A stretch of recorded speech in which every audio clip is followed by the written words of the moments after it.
So welcome back to my channel.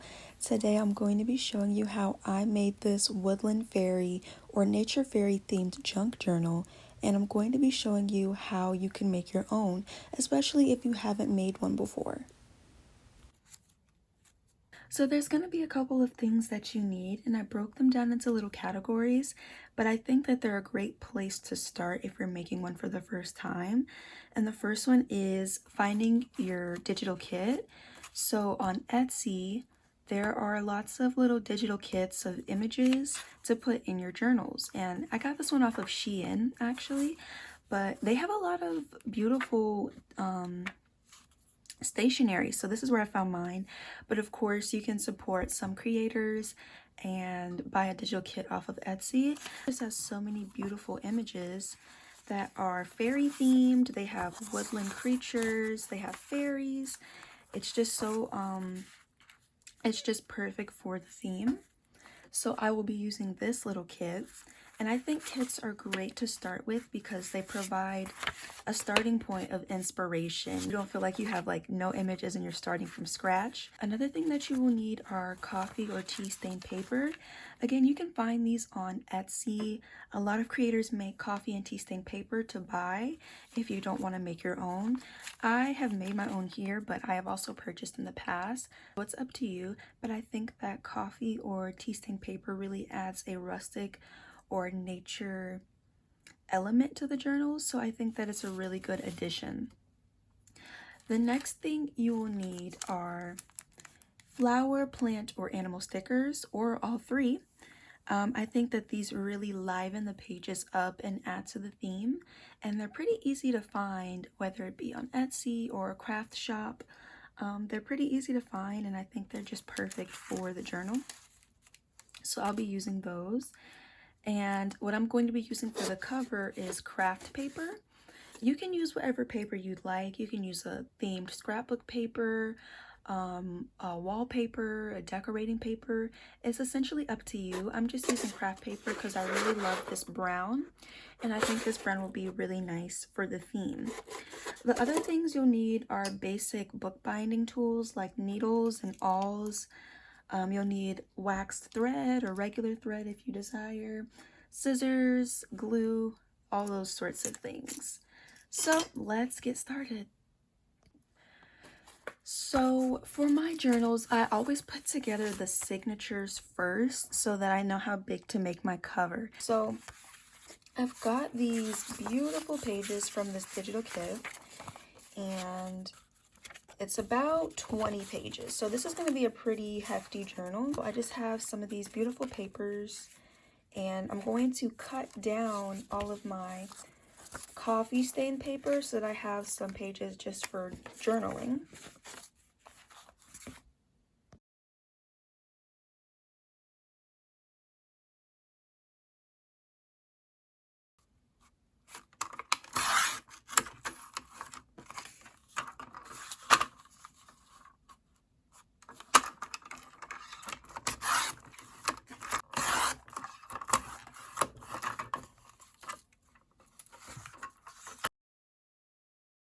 So for this page, I think I'm going to make a pocket. So I'm going to fold this up and then fold it. You can either fold it this way to have a pocket on the outside or a pocket on the inside. So what am I going to do? I think I'm going to have a pocket on the outside. Why not? And when we stitch it in, it'll have a cute little pocket. We'll seal it this side. It'll be so cute. So now the next step is to see how we want to plan our signatures. Our signatures are just groups of paper that we put together, and then that's how they're going to be stitched into the book. So we've got a lot to decide here. We have all of these pages, and then we have some of our little decorative papers, and then we have our kit, right? So you have to decide which ones you want the spread to be on the full spread. If you want it to be like this and not broken up with another page, then these have to go as the last page in the signature. So I'm going to plan out what else I want to go around it. I put together groups of 5 pages. You could definitely do more. This one really matches this paper. I stained this myself, which is really cool. Okay, now we got all these signatures. I'm so excited because they're gonna turn out so pretty. It's time to go ahead and start putting together the cover. So, for the cover, you can use chipboard, which is what a lot of bookbinders use. If you're just starting out, I know a lot of people use cracker boxes and they are perfect for making covers. You can also use scrapbook backing. I'm gonna use this piece of board here. Then I'm gonna trace one piece of paper and cut the board with an X-Acto knife. People usually use a box cutter. I have one as well, but I'm just going to use the X-Acto knife because the board is not that thick. And we need to cut a space for the spine as well. And just by looking at these signatures, because there's a lot of pages here, so we want to have the spine big enough for the pages to expand. So don't make it too thin. You're going to want to make it thicker so that the book won't be, you know, popping out. I don't know how to explain it. You're going to want to make the spine big enough to hold all the pages and the content that you're going to add to it. So keep that in mind.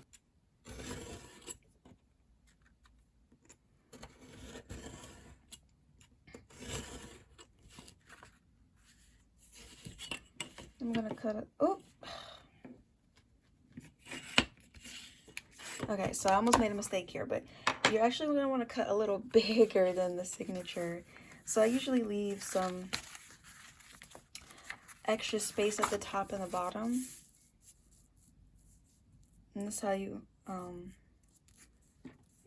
thought I was cutting something for a different kind of book where you want it to be a little bit more exact. But no, you want to actually have it a little bit bigger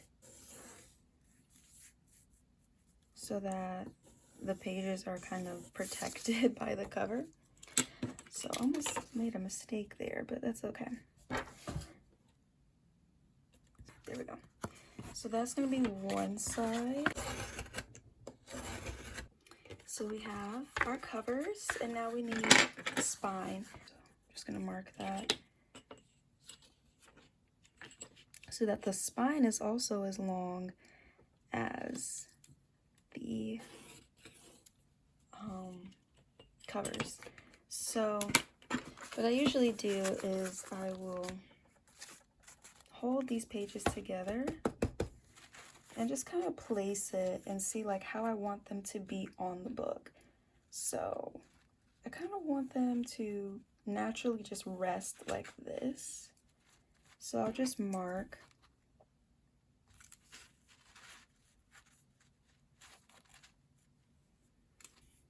I'll just mark here. And that's how long I want my spine to be. Okay, so we have our covers and our spine. If you're using like a cracker box, you won't even really have to use the cutters to like cut through board or anything. You can just cut it with scissors or paper trimmer. So keep that in mind. So I have my craft paper. It's pretty curled, so I'm just holding it in place. But you're gonna want to make sure you cut enough space that leaves space for the top and bottom, so that we can glue it down and fold it over. Just holding this so that it uncurls.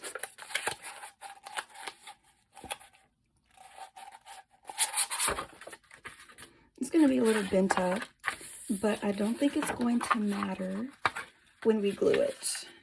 Now is the gluing part. So we're gonna just place these and eyeball it first. Make sure everything's correct. That is actually a little slanted.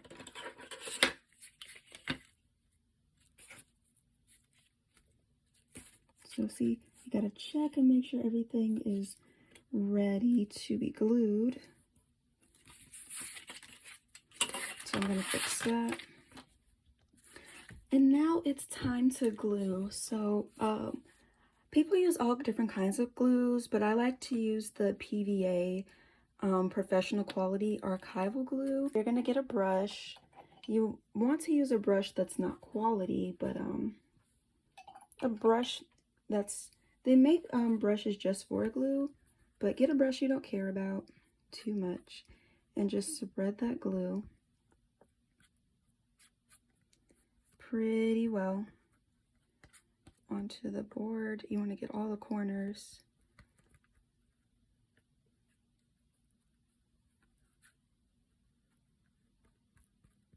Okay, and put the glue in water while you're waiting to use it again. And we're going to place the board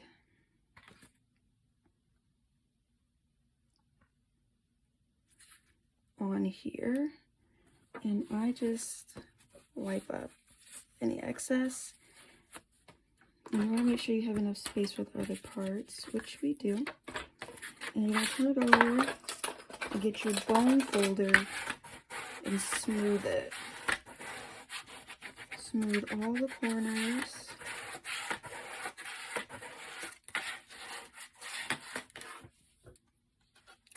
And then we're going to just do the other parts. So let's do the spine.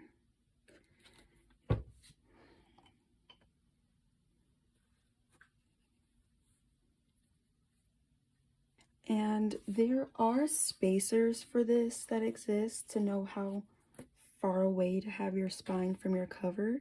I really just eyeball it if I'm making a junk journal. If I'm making a more, a book that needs to be a little bit neater in that aspect, I will use a spacer of some sort. But I'm just going to eyeball it here. And there we go. We have the spine. And then I usually will fold this or turn it over and smooth it out.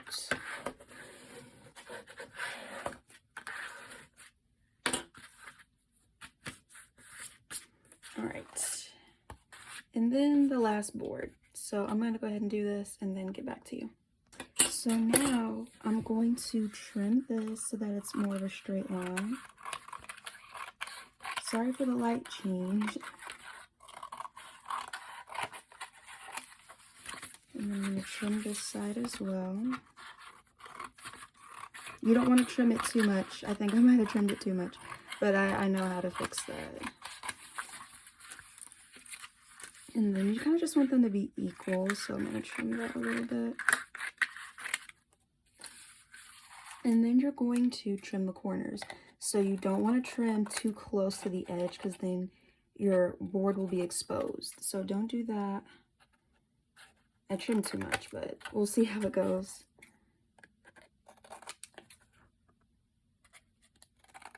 All right.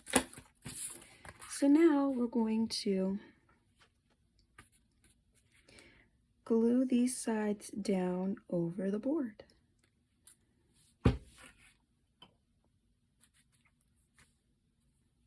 And then some people fold it like that. Fold it over. So I didn't trim it too much, but you don't want to cut it so close because sometimes it's hard to keep it down when you're first gluing it, but it's still salvageable. Take your bone folder and fold down those little edges there.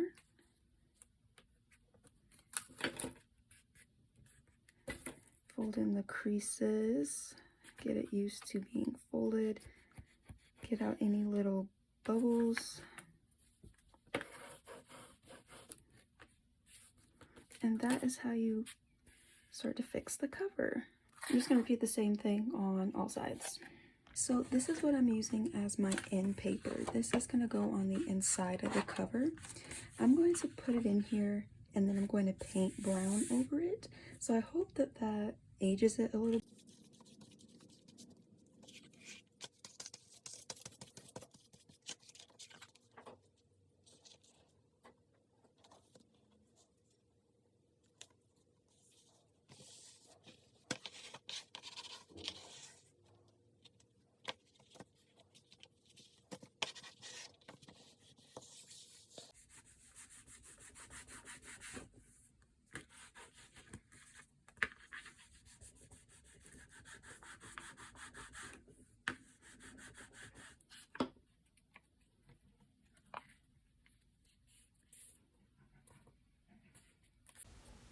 So here's a template I've made that I use for all of my junk journals with 6 signatures. I space out 6 lines equal distance from each other, and then I divide those 6 lines by 3 spaces, and this is going to be for our pamphlet stitch. There are a couple of videos that show you how to make this kind of template. Once I made one, it was super easy for me to use them for any journal I plan to make with 6 signatures. I also have a template for 4 signatures, 3 signatures, 5 signatures. It just makes this part so easy. So now I'm just using my awl and poking holes using this template.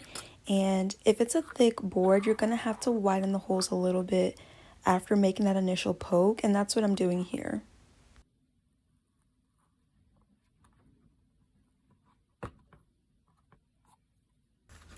I can't recall how other book artists do this part, but this is how I do it. So I use a clip and clip my signatures next to the hole, and then I'll eyeball it and then poke a hole through the signatures from the inside.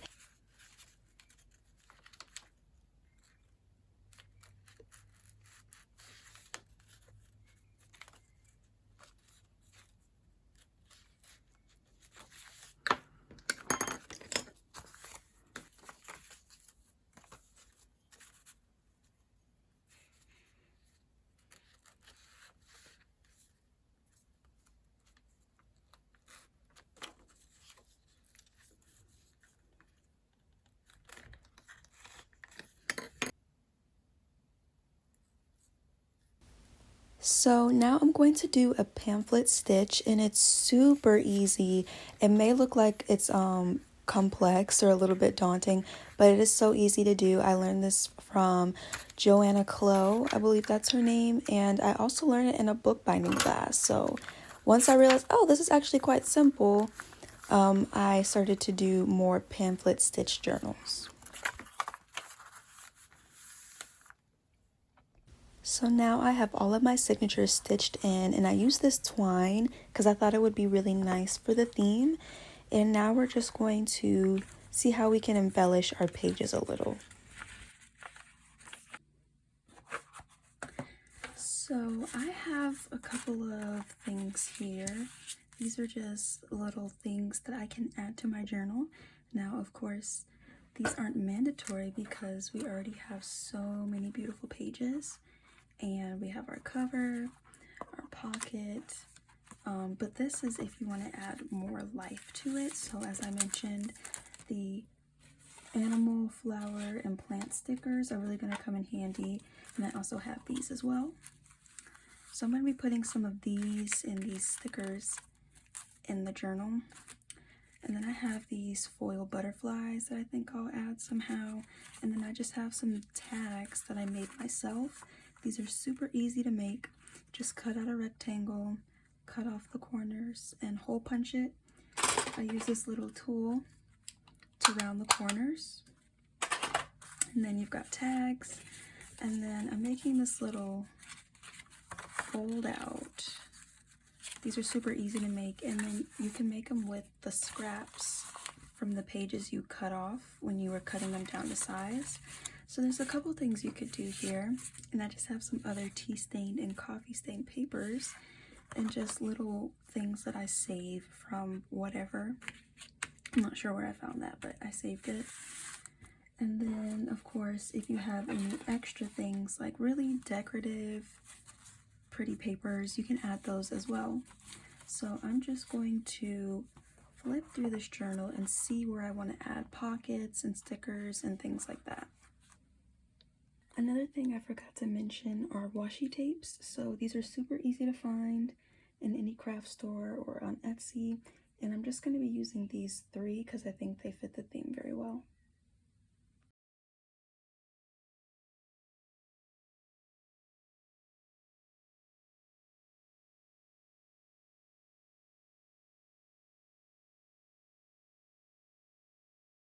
Now I'm decorating my cover. So I had these little sticker decals in my stash that I never really used, so I thought it'd be perfect to use them for the fairy journals.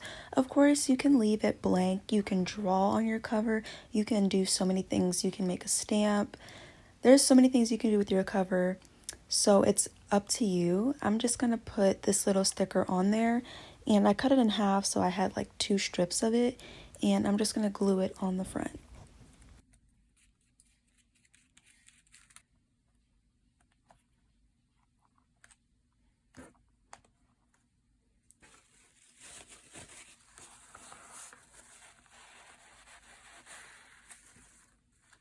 Here is the finished journal. I think it's super cute, super simplistic on the cover, but has so many beautiful pages and spreads on the inside.